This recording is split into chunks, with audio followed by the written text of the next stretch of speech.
Good evening, listeners. It's Owl Stretching Time. And now, here's your host, Frank Macaluso.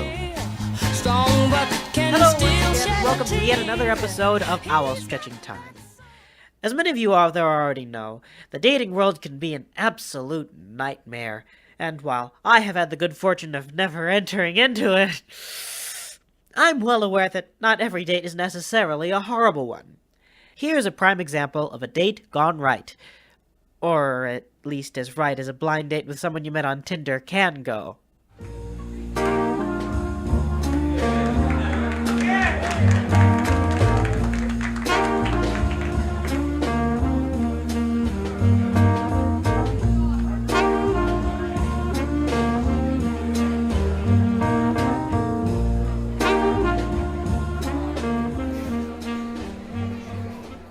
So, you're Christine? Yeah. And you're Dolores? Yeah. You don't exactly look like your profile pic. Oh, yeah, that was before I got my glasses. I see. And you dyed your hair blonde. Oh, no, it's always blonde. It's just that I used to dye it brown. And then I stopped. Oh. So, your profile said you like bird watching? Yes. Me too. They're just such beautiful creatures. I like taking pictures of them, building up my portfolio, you know? You're a photographer? In my spare time, yeah. By day, I work at an organic bakery. Ah, I'm an accountant. Cool. So... Hi, my name is Jennifer. I'll be your waitress this evening. Hi, Jennifer. Hi. Can I start you off with anything? A drink, an appetizer? Do you want an appetizer? Oh, no thanks. I'll just have a ginger ale. All right, and you, miss? I'll just have the water. All right, I'll be back with your ginger ale shortly. You don't drink soda? No, I try to avoid processed sugars. Okay. I'd really appreciate it if you stopped trying to play footsie with me. What are you talking about? I mean, this is just our first date. It's kind of forward, playing footsie. I'm not playing footsie with you. Really? Hand to God. What's brushing up against my ankle, then? An alligator! Well, that would explain the dry, bumpy skin. Here's your ginger ale. Miss, I don't mean to cause too much of a fuss, but there seems to be an alligator loose in this restaurant. Oh, that's our mascot, Big Al. There's no need to worry, he's perfectly tame. Neutered and everything. But... Are you guys ready to order? Not yet. All right, I'll be back in a couple minutes. Oh, no. What's wrong? I'm allergic to alligators. What? How? It's this rare thing. Oh, God, I'm breaking out in hives! Do you want me to drive you to the hospital? No, it's fine. I'm fine. I think I'll be okay. The alligator wasn't around for too long. I think it'll just be the hives, and that'll go away eventually. Are you sure? Yeah. 'Cause I don't want you to risk your life for a date. You don't have to stick around if you're having an allergic reaction. No, it's fine. I can do this. I need to do this. My sister and my mother are always pushing me to go out more. They said I either get myself a date or they'd get one for me. For the past 3 years, my mother's been trying to set me up with this punk rock singer who lives across the street. I'm not even sure if she's a lesbian or if my mom is just making assumptions. Oh, God. I'm hyperventilating. Next, I'll be wheezing. Crap. Here, drink some water. Okay. Didn't work. Is everything okay, miss? Just... Ducky. Look, Christine, I think you need to go to the hospital. I'm fine. You're not fine. Jennifer, would you mind getting the check? I've got to take her to the hospital. Okay. I'm fine. Seriously. Come on, let me help you up. But our date... We can try this again once you're out of the hospital. Here's your check. Thank you. Here's a 20. Keep the change. Come on, Christine. She likes me! We're going on a second date because she likes me!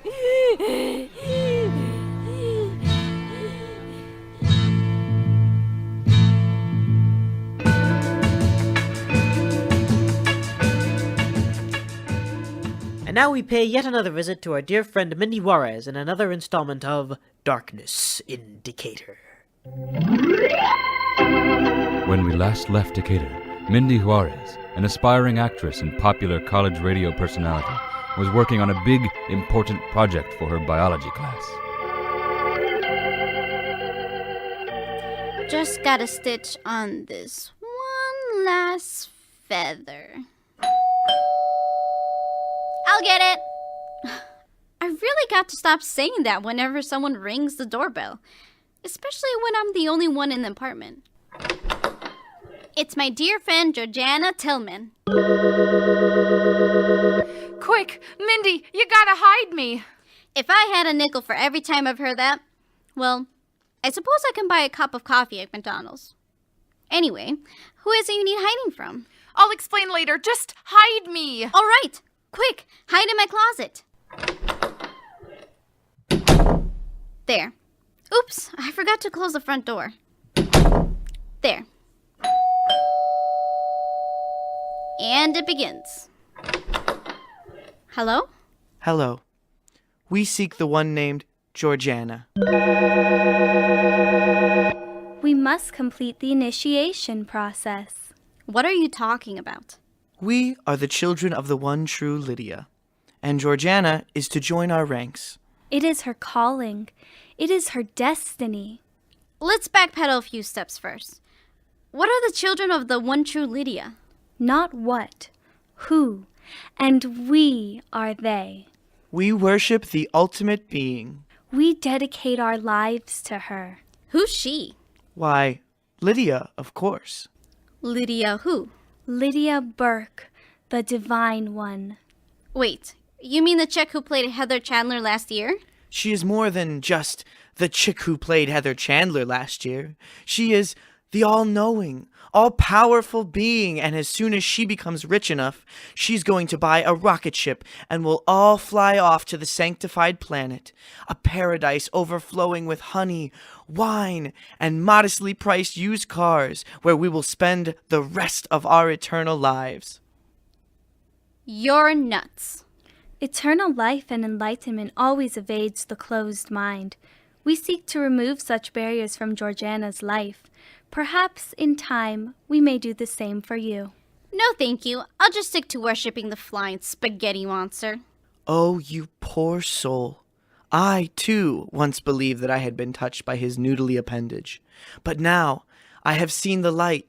The flying spaghetti monster is a mere creation of the human imagination. Lydia Burke, on the other hand, is real. Look, Georgiana is not here. I'm sorry. We know she's here. We shall not leave until she is handed over to us. Oh, really? What a couple of loons.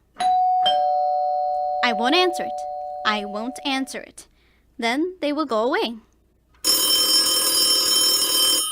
A phone call? That's new.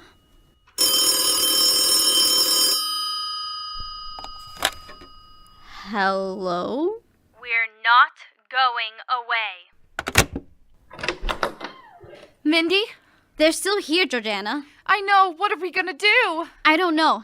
I'm afraid this is beyond our power to solve. We're going to need the help of a higher power. Tremble in fear, puny mortals, for it is I, the mighty Cthulhu. Oh, Cthulhu, thank God you're here. We seek a boon of thee. What do I look like to you? A genie? I don't do boons, lady. What about eating heretics? Now you've got my attention. There's a couple of people just outside our door trying to force their false god upon us. They're relentless. Say no more.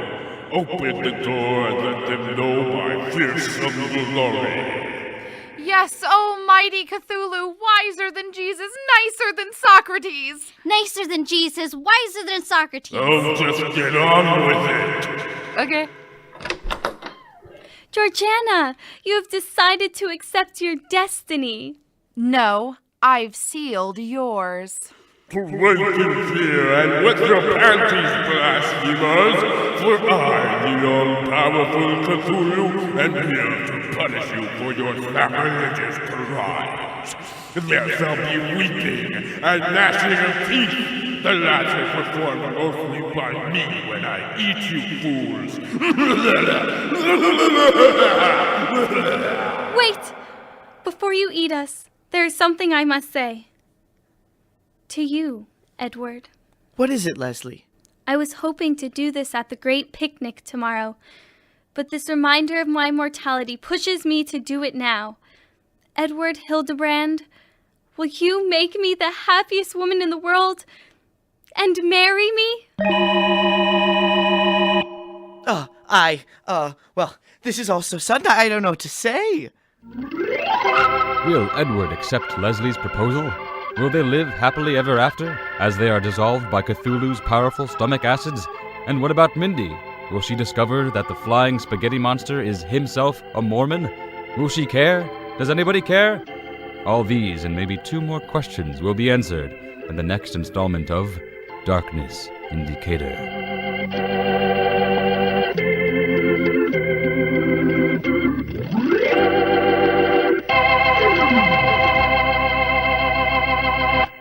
We will now pause for station identification, followed by a brief message from one of our sponsors.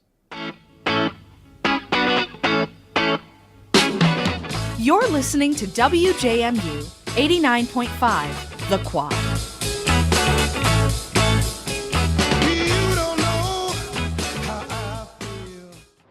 Hello, friends. This is your man with the microphone, Kenny Hopkins, reporting to you live from Joe's Burger Joint. Everybody's eating at Joe's, even this sharp-dressed individual over here. Excuse me, sir. What is your name? My name's Tex. Really? Now, is that because you're from Texas?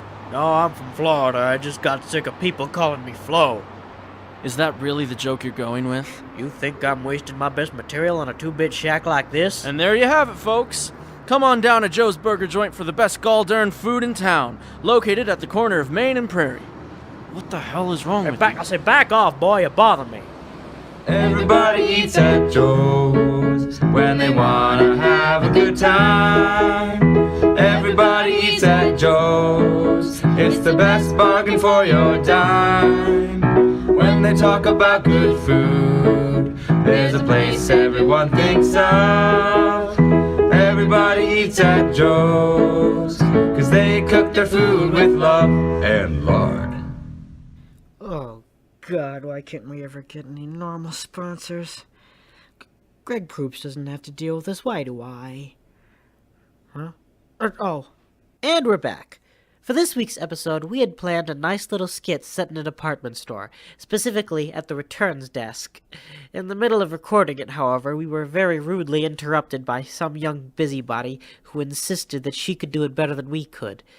Unfortunately, due to time constraints, we weren't able to get around to recording the sketch as it was intended. We do, however, have the audio from the one take that we did manage to record, and frankly, I think it's kind of funny in a cosmic sort of way. So, with nothing to gain, and let's face it, very little to lose, here's a classic case of Commedia Interruptus.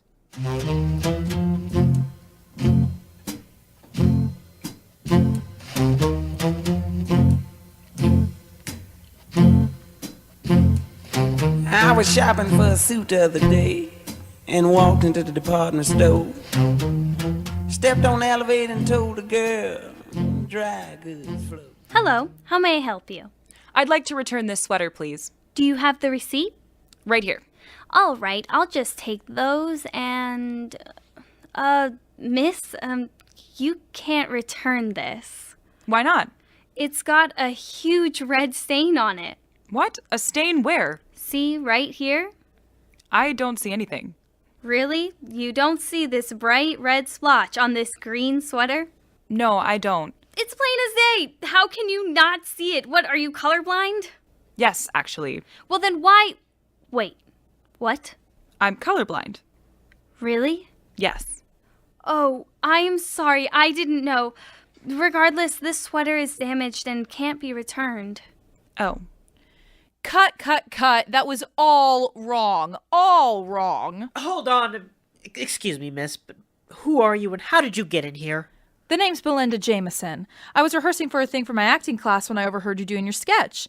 I think I can help you improve it. Here, let me show you. No, thank you. We can manage fine on I'll our... be the clerk. You go get a drink of water or something. Okay. All right, let's start the scene. Customer walks in. Hello, how may I help you? I'd like to return this sweater, please. Whatever for? Is there something wrong with it? No, it's just a little itchy. I see. Very well. Have you got your receipt? Yes, right here. All right then. I'll just take that sweater and... Madam, I'm not sure if you are aware, but this sweater has a large red stain on it. It does? Where? Right here! How dare you try to return this filthy sweater to us? I don't see a stain. That's what they all say. You're all alike, you swindlers. You buy something pricey, wear it once, then return it for some phony reason or another. I'll bet this sweater wasn't even itchy. You didn't even bother to wash it before returning it. I did wash it. Explain the stain, then. What stain? Say what stain again. I dare you. I double dare you. I grow weary. Be gone from my sight, you wretched, awful creature. But... I said, be gone. But...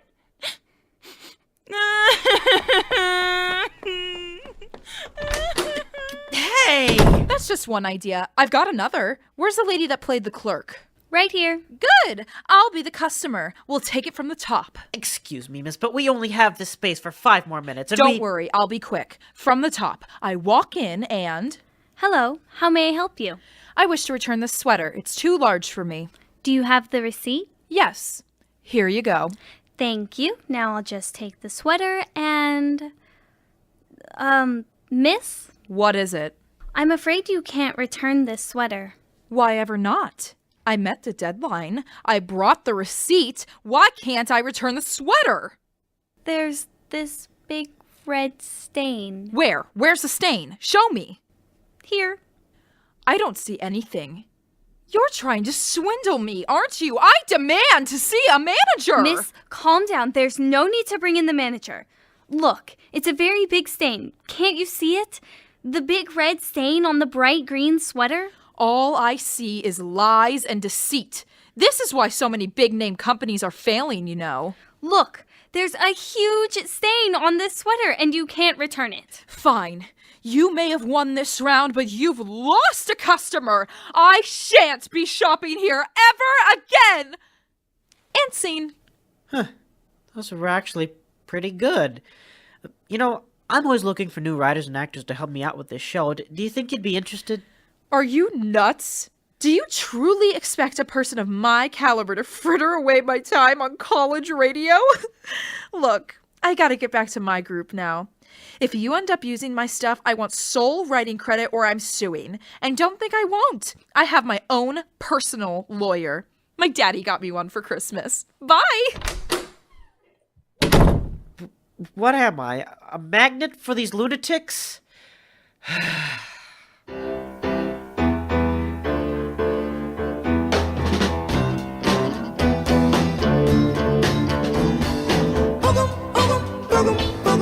Now, baby, you're casting your spell on me. And now, to close out the program, here is Reginald Q. Farnsworth with another one of Farnsworth's Fables. Thank you, Frank. Tonight I shall tell you all the tale of Hansel and Gretel. Our tale starts in a little cottage in the woods where Hansel and Gretel lived with their mother and father. Which annoyed them to no end because Hansel and Gretel were both 30 and had no jobs. Honey, calm down. Get off me, Sophie. Excuse me. Who is narrating the story, you or me? I am so sorry, Mr. Farnsworth. Anyway, Hansel and Gretel lived with their parents, who desperately wanted them out of the house. Hansel! Gretel! Could you come in here, please? What is it, Mama? Make it quick. Jeopardy's on in like 5 minutes. Well, your father and I have been doing some talking about your future. We want you out of this house. Now. What? Gerhardt, please. We feel it would be best if you, well, let me explain it to you this way. When a baby bird gets old enough, the mama bird pushes them out of the nest so they can fly out on their own and become happy, successful, grown-up birds. That's kind of what we're doing with you guys. So pack all your crap and get out before Wheel of Fortune, or I'll blast you to smitheroonies. Gerhard! But Mama, you can't throw us out there into the big scary world. We'll get eaten alive. Please don't kick us out, Mama, please. Little ass kisser. I'm sorry, Hansel, but your father's mind and mine are made up. But Mama... Please don't make this any harder than it already is, dear heart. Just know that we're doing it because we love you. Speak for yourself. Gerhardt! Come on, crybaby. Let's get packed. And so Hansel and Gretel went up to their rooms and packed up all of their things. Just before they left, their father came to say his final goodbyes. Before you go, I just want to say one last thing to both of you. It's something I've always wanted to say, but I never could gather up the courage to say it. Aw, we love you too, Papa. What? Oh, God, no, I wasn't going to say that. What were you gonna say then? So long, you lazy good-for-nothing, freeloading, chip-inhaling, couch-hogging, dust-collecting, lemon-sucking, sheep-fondling, TMZ-watching, pinko-subversive, meat-headed little snowflakes! And so Hansel and Gretel went on their way. Where are we gonna go now, Gretel? Where are we gonna stay? What are we gonna eat? Clam up, Hansel. Stop worrying so much. We just gotta play it cool and find some empty house or something. Are we gonna have to... get jobs? Not if I have anything to say about it, little brother. Oh, thank goodness for that. For weeks and weeks, Hansel and Gretel walked throughout the wood. They lived off of whatever small woodland creatures they happened to catch, and no matter how they tried, they never did find decent shelter. Needless to say, they were miserable. That is, until one fateful day. Hey, Hansel, look over there. It's a house. Yeah, but it's already lived in. But look over here, by the gate. A help wanted sign. Seeking live-in housekeeper. Inquire within. But Gretel, you said we'd never have to get jobs. You promised. It's not good to break a promise. Why do you have to be so stupid? Did we even grow up in the same house? Look, I'm gonna teach you about a little something called giving up on your ethics to get a decent meal and sleep in a nice warm bed for once. I'll never give up my ethics. I'm nothing without them. Death before manual labor! Hansel, we have been eating nothing but rat for the past 5 weeks. Well, at least we still have our dignity. Look, I don't know about you, but I am sick of eating rat. So you and your ethics can kiss my pasty, non-existent ass. Now, I'm going in there and asking about that job. You can either come in with me or starve to death out here on your own. What's it gonna be? And don't pick the stupid answer. Well, I guess it won't be too bad if we do a little bit of work.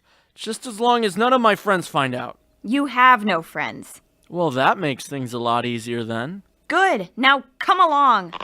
Ow, ow, ow, ow, ow, my ear, my ear! Coming. Yes? A witch! I prefer the term technician of sorcery and dark magic. Never mind him, miss. He's a moron. We came about the housekeeping position? We? Well, I suppose I could have one of you be my secretary.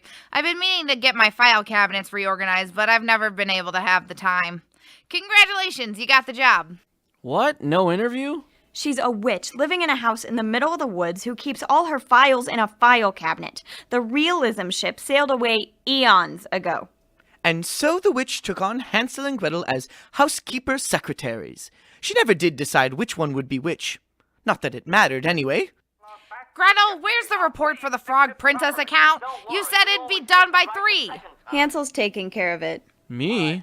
I thought that was your job. No, my job was to clean the kitchen counter. And you still haven't done it. I'll get around to it. Could you get around to it now, please? I'm on break. Oh, God, he's here. And this place is such a mess. Who's here? My boyfriend. Don't bother to get up. I'll get the door. While you're up, you want to get us some more chips? And some more pudding cups? I don't have any pudding cups. See? I told you there was no such brand of pudding as Streptococcus. Ugh! Hello, darling. Honey bear. Are you ready for our date? Yes, my little kumquat. Now, Hansel, Gretel, can you make sure and actually do some work while I'm gone, okay? No promises, sweet cakes. At least try and not make this house even messier than it already is. I said no promises. Oh, come on, dear, let's go. All right, love. Say, who are those two tasty little morsels on your couch? That's an odd way of describing them. Or any person, for that matter. Anyway, those are my live-in housekeeper secretaries, Hansel and Gretel. Of course, I use the term housekeeper secretaries very loosely. Ah, so they're of very little use to you then? Well, I suppose they are now, but they'll shape up. I hope. Suppose they don't. Let's face it, they're probably not going to. I mean, the younger generation are nothing but a bunch of entitled idiots. Just what are you getting at? Those two handsome creatures are beings without purpose. Let's give them a purpose. Are you suggesting we use them Oh, for... good heavens, no. It's not sanitary to perform such acts with one's food, now is it? You mean... It'll be the perfect romantic dinner. Candlelight, Stan Getz in the background, and a leg of Gretel with a Hansel gravy. Perhaps some chocolate-covered eyeballs for dessert? I don't know how I feel about this. I mean, this is essentially cannibalism. Sure, we dabble in the dark arts, but we're still human. You do love me, don't you, dear? Oh, yes, more than anything in the world, more than life itself. And you want to make me happy, right? I only live to please you, dearest one. Then do this one little thing for me, please. But it's just... Oh, all right. Splendid! The very next day, the witch set about plotting how to best kill Hansel and Gretel. Well, I suppose a simple knife to the heart will work. I know he won't want me to do damage to their faces in any way, and a gun would be far too messy. I'll just do that then. Knife to the heart. That was rather quick. I don't like doing monologues. Good to know. Anyway, she decided the best time to do the deed was when they were sleeping. So, that night...